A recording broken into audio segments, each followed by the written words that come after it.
Hi, we're going to show you how we send out our orders. Usually we'll send it in a priority mailbox with a flat rate, or we use a pink poly mailer. For this order, it's a bit larger, so we're going to use the priority box flat ship box.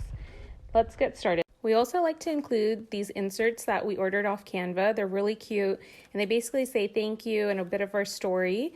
So this is included in every order. We highly recommend you use Canva because it's a great company. You can order in small batches.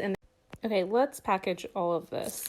So we're gonna get our box and we're gonna put down a sheet of the tissue paper, and you can just kind of push this in.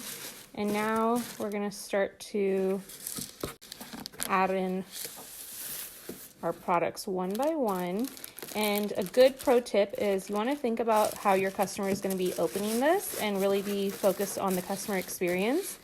So it's really good to be methodical about which product you want them to see first and last, and kind of create that sequence in your head.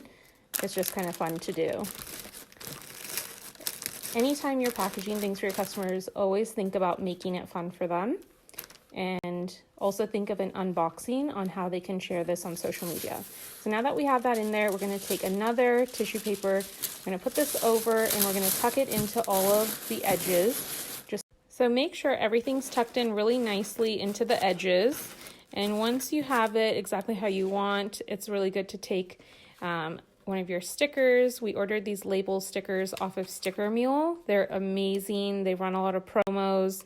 Great team. We've been working with them for the past year and we love them. So now you want to place this where your customer is going to, that's going to be the first thing they see. So you place that right there. And now it's good to go. You can tape it up.